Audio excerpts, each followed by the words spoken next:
अस्सलाम वालेकुम नाज़रीन, मैं हूं डॉक्टर मसूद परवेज़। अब सोई हुई कौम को मैं जगाता तो रहता हूं, कुछ लोग जाग जाते हैं लेकिन अक्सरियत सोई रहती है। आज का टॉपिक इतना ही अहम है कि आप लोगों को एक सबूत देना है कि अब आप सोना छोड़ दें, जागें, खुद कमाएं, कारोबार करें। ये जो डिग्रियां लेके दाएं बाएं वेले फिरने से बेहतर है कि भाई आप डिग्री ले लें, मैं रोकता नहीं हूं, लेकिन कारोबार करें अपना। लोग ढूंढते हैं नौकरी। नौकरी आप कहाँ से आए? 3 करोड़ की आबादी तकरीबन लाहौर की, और बाकी फैसलाबाद ये वो मिल मिला के पूरे पाकिस्तान की आबादी का 50% तो पंजाब में रहता है। अब ये जो आबादी है, इसको नौकरियां तो देना बहुत मुश्किल हो गया है। पढ़े लिखे लोगों की भी बहुतात है। एक एक सीट पे, यानी मेडिकल की, एक मेडिकल ऑफिसर के लिए 1500 एप्लीकेंट आ रहे हैं। नौकरी देना क्या मुमकिन है गवर्नमेंट के लिए? नहीं। तो आप लोग कारोबार की तरफ क्यों नहीं आते? जितना एक डॉक्टर कमाता है, उसके सामने, हॉस्पिटल के सामने लगे हुए जूस कॉर्नर वाला कमा रहा होता है, बल्कि उससे ज़्यादा कमा रहा होता है।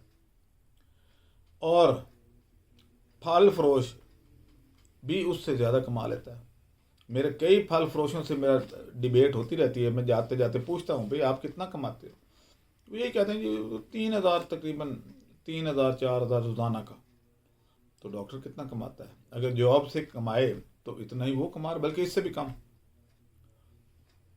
अब आ जाते हैं जी कि ये कौन सा बिजनेस है जो इस वक्त आप कर सकते हैं। मैंने आपको अपने डिहाइड्रेटर की बड़े अरसे से कह रहा हूँ कि ये लगा लें, ये बहुत अच्छा काम है, ये बहुत अच्छा काम है, लेकिन लोग काम उस वक्त शुरू करते हैं जब उसका सीज़न ही गुजर जाता है। क्या आपको नहीं पता कि पिछले 10 दिन पहले टमाटर का रेट 400 से 600 रुपए के दरमियान था? 400 से कम नहीं था और 600 से ज़्यादा नहीं था, लेकिन 600 रुपए किलो टमाटर लेके तो आप कैसे खा सकते हैं? सलाद में लोग डालना छोड़ गए थे। उस वक्त मेरे पास बना हुआ जितना टमाटो पाउडर था, वो सारे का सारा एक ही होटल ने उठा लिया। और बाकी होटल जब आए मेरे पास कि जनाब आपके पास सुना है टमाटो पाउडर होता है, तो मैंने कहा वो तो बिक गया है। तो कहते हैं जी आप इतना थोड़ा क्यों बनाते हैं?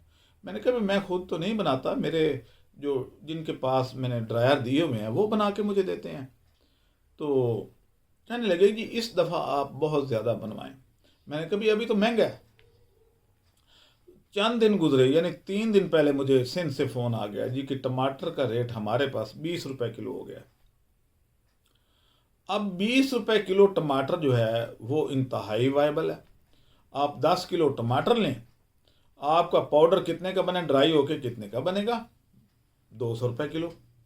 जबकि रेट कितना है, यानी पिछला जो हमने दिया वो तो हमने दिया 2,000 रुपये किलो, क्योंकि उस वक्त टमाटर जो लेके जिसका बनाया हुआ था वो महंगा था। लेकिन अब आपको पड़ेगा 200 रुपये किलो और आप मुझे सेल करेंगे 1,000 रुपये किलो। तो इससे ज़्यादा और मैं क्या करूं? आपका माल भी बेचता हूं, आपको मशीनें भी बना के दे रहा हूं, आपको गाइडलाइन भी दे रहा हूं, वक्तन फ़वक्तन बताता हूं कि इस वक्त कौन सा काम करना चाहिए, तो फिर भी आप नहीं कर पाते। तो फिर कैसे होगा? वैसे नारे आप मारते फिरते हैं, जनाब हम जान दे देंगे मुल्क के लिए ये, और भाई इसके लिए जान दे दो, ये भी मुल्क का ही भला है। आपका रोजगार बनना मुल्क की इकोनॉमी में कंट्रीब्यूट करता है, लेकिन उस पर कोई बंदा आने को तैयार नहीं है। सारे कहते हैं जी बना बनाई चीज़ आ जाए। अच्छा, इन्वेस्टमेंट कर देते हैं आगे कि आगे 4 बंदे रख लेंगे, उनको कहेंगे टमाटर का जनाब ये बनाओ वो बनाओ। तो जब 4 बंदों की तनख्वाह उसमें डलेगी तो फिर नफ़ा आपको तो ना आया ना, फिर तो 4 बंदों की तनख्वाह ही चली गई। तो मैंने मशीनें बना ली हुई हैं, उसको कहते हैं टमाटो पल्प मशीन। आप पल्प यानी पेस्ट बना के मुझे दे दें, आप ड्राई करके मुझे दे दें, दोनों काम अवेलेबल हैं। टमाटर को अरेंज करके देना मेरा काम है। आप सिंध में हैं या पंजाब में हैं, ان دو یا کے بھی کچھ ایریاز تک میری رسائی ہے، لیکن بلوچستان میں بھیجنا بہت مشکل ہے کیونکہ دور بہت ہے، کرایہ بہت لگتا ہے، مہنگا پڑ جائے گا۔ تو آپ لیکن وہاں پہ ایران کا آ رہا ہے، آپ وہاں سے لے کے اس کو پاؤڈر بنا سکتے ہیں۔ تو ڈرائر میرے پاس موجود ہیں، 75,000 کا چھوٹا، 1,25,000 کا بڑا، اور اس میں آپشن بھی تینوں ہیں کہ آپ گیس پہ چلا سکتے ہیں، سولر پہ چلا سکتے ہیں، بجلی پہ چلا سکتے ہیں۔ تو اتنی یعنی آپ کے کو سہولتیں جب مل گئیں، آپ نے تھوڑی سی انویسٹمنٹ کرنی ہے، یعنی ٹماٹر خریدنا ہے یا ڈرائر خریدنا ہے، ڈرائر تو ایک دفعہ خرید لیا، ٹماٹر جو ساتھ خریدتے جائیں گے تو مجھے سیل کرتے جائیں۔ اب اس سے زیادہ کیا کروں بتائیں؟ میرا یہ خیال ہے کہ آپ لوگوں کو میری بات کی سمجھ آ گئی ہوگی، اور آپ کچھ ہل جل شروع کر لیں تو بہتر ہے، اپنی خاطر نہ صحیح، ملک کی خاطر صحیح۔ رابطے کے لیے 0300400999۔ اللہ حافظ۔